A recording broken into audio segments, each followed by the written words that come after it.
จ้าชายกับเจ้าหญิงก็ได้ครองรักกัน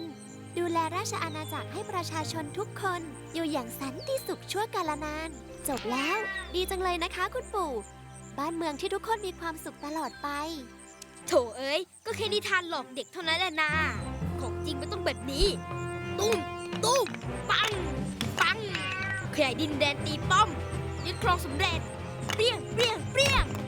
กษัตริย์ที่รบชนะได้ต่างหากจึงจะเจ๋งจริงมีแต่สงครามประชาชนเดือดร้อนจะมีความสุขได้ยังไงจริงไหมคะคุณปู่ความจริงทั้งตะวันกับเมฆก็มีส่วนถูกด้วยกันทั้งคู่นะประชาชนจะอยู่เย็นเป็นสุขได้พระมหากษัตริย์ต้องเข้มแข็งทรงทำหน้าที่ของผู้นำได้ครบถ้วนทั้งรักษาความสงบเรียบร้อยในบ้านเมืองอุปถัมภ์ศาสนาศิลปะวัฒนธรรมวรรณกรรมอย่างเช่นในสมัยสมเด็จพระเจ้าอยู่หัวบรมโกศเพราะเป็นยุคที่บ้านเมืองสงบสุขศิลปะวรรณกรรมก็รุ่งเรืองตามไปด้วยรัชกาลของพระองค์น่ารื่นรมและมีสันติสุขจริงๆว้าวอยากจะไปเห็นกับตาจังมีบุคคลท่านหนึ่งที่ปู่อยากจะเจอมากเลยล่ะใครเหรอครับเจ้าฟ้าธรรมาธิเบศรหรือเจ้าฟ้ากุ้งพระราชโอรสในสมเด็จพระเจ้าอยู่หัวบรมโกศผู้เป็นเลิศในการประพันธ์กาบห่อโครงเรื่อยๆมาเรียงนกบินเฉียงไปทั้งหมู่เด็กๆเคยได้ยินหรือเปล่าเ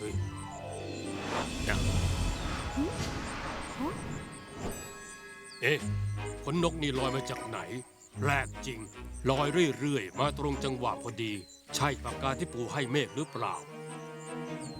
อย่านะครับคุณปู่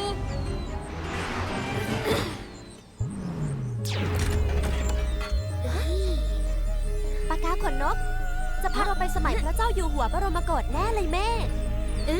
ไปกันเถอะ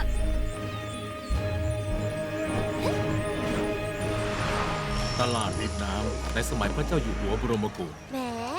คราวนี้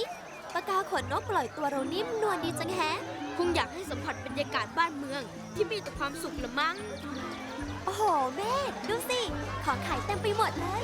พ่อค้าจีนแขกยุโรปจับจ่ายข้าวของขวักไขว่ไปทั้งถนน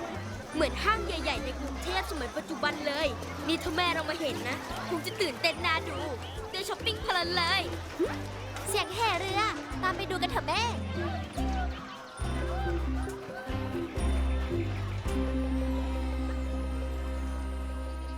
เมฆจำได้ไหมที่เราเคยไปดูกระบวนเรือพายุหายาตราทางชลมารแห่พระราชสารพระเจ้าหลุยที่ 14สมัยสมเด็จพระนารายมหาราชแต่นี่สมัยของพระเจ้าอยู่หัวบรมโกศนี่พี่ครับนั่นเรือของใครเหรอครับก้มหน้าลงพวกเองนั่นเรือของเจ้าฟ้ากุ้งท่านคงจะเสด็จกลับพระราชวังพระราชวังของท่านอยู่ที่ไหนเหรอคะก็วังหน้าตรงหัวรอยังไงล่ะจุตั้งใจฟังกาบเหเรือที่ทรงพระนิพนธ์สิจ๊ะท่านแต่งได้ไพเราะดีเหลือเกินดูสิพี่เขาอินน่าดูท่าทางมีความสุขจังเลยนะ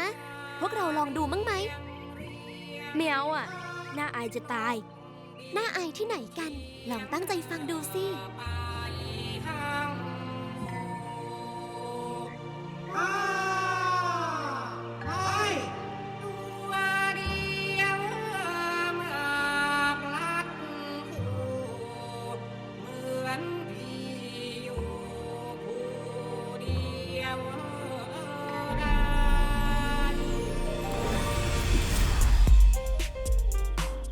พระมหากษัตริย์ทรงรักษาบ้านเมืองให้สงบสุข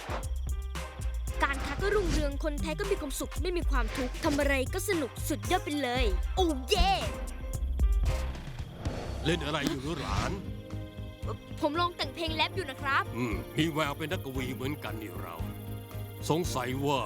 กวีรุ่นก่อนจะเป็นแบบนี้ไหมรีบเข้านอนได้แล้วล่ะเมฆครับ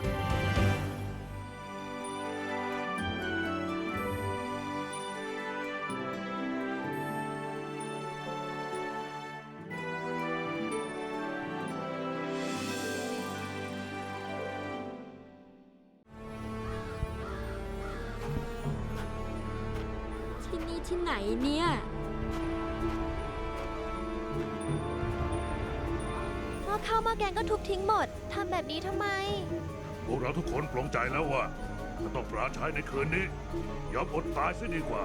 ศึกชิงเมืองครั้งนี้จะแพ้ไม่ได้